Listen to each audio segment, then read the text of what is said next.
Hi hello అందరికీ నమస్తే. Welcome back to my channel.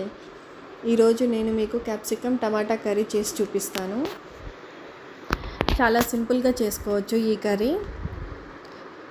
చాలా బాగుంటుంది, చాలా టేస్టీగా కూడా ఉంటుంది. ముందుగా దానికి స్టవ్ పైన ఓ మూకుడు పెట్టుకోవాలి.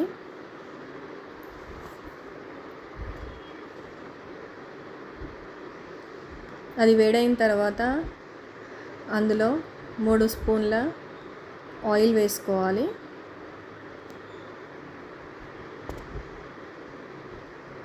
ఇప్పుడు అందులోనే 3 మీడియం సైజ్ కట్ చేసి పెట్టుకున్న ఉల్లిపాయ ముక్కలు కూడా వేసుకోవాలి.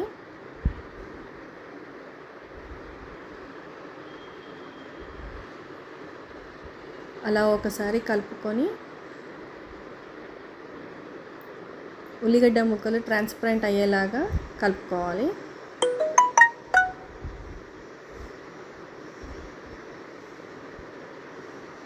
ఇప్పుడు ఉల్లిగడ్డ బాగా వేగిన తర్వాత 1 టేబుల్ స్పూన్ అల్లం వెల్లుల్లి పేస్ట్ కూడా వేసి అందులోనే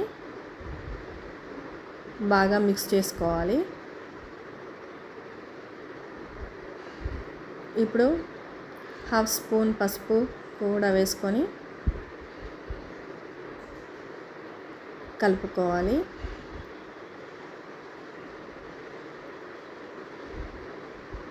ఇలా అన్నీ ఫ్రై అయిన తర్వాత మనం కట్ చేసి పెట్టుకున్న క్యాప్సికమ్ ముక్కలు కూడా వేసి, ఈ క్యాప్సికమ్ ముక్కలు చాలా సన్నగా కట్ చేసుకోవాలండి, అప్పుడే బాగుంటుంది. అందులోనే సన్నగా చాప్ చేసుకున్న టమాటోస్ కూడా యాడ్ చేసుకోవాలి. నేను దీనికి 3 చిన్న సైజు టమాటోస్ తీసుకున్నాను. అన్నీ వేసేసి ఒకసారి బాగా మిక్స్ చేసుకోవాలి.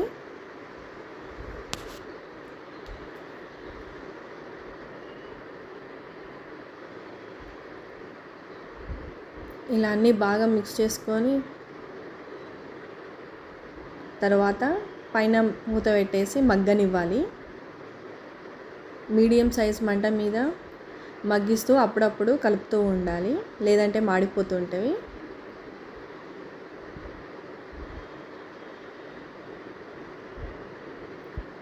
ఇలా మగ్గిన తర్వాత ఇప్పుడు ఇందులో కొద్దిగా కరివేపాకు కూడా వేసుకోవాలి.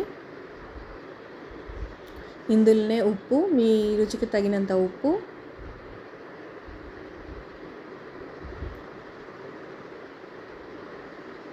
కారం 1 టేబుల్ స్పూన్ వేసి బాగా మిక్స్ చేసుకోవాలి.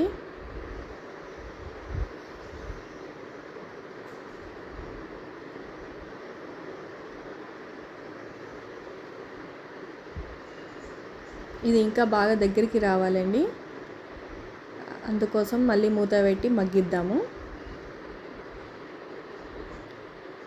ఇలా బాగా ఉడికిన తర్వాత అందులో ధనియాల పౌడర్ 1 టేబుల్ స్పూన్ వేసుకోవాలి.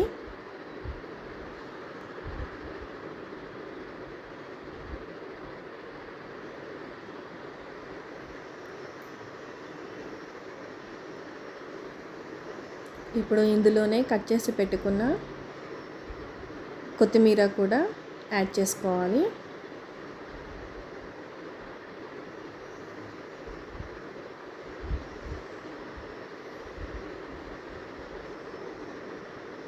అంతే అండి, చాలా సింపుల్గా ఫాస్ట్గా అయిపోయే క్యాప్సికమ్ టమాటా కర్రీ రెడీ. మీకు నా ఛానల్ నచ్చినట్లయితే సబ్స్క్రైబ్ చేసుకోండి, లైక్ చేయండి, షేర్ చేయండి.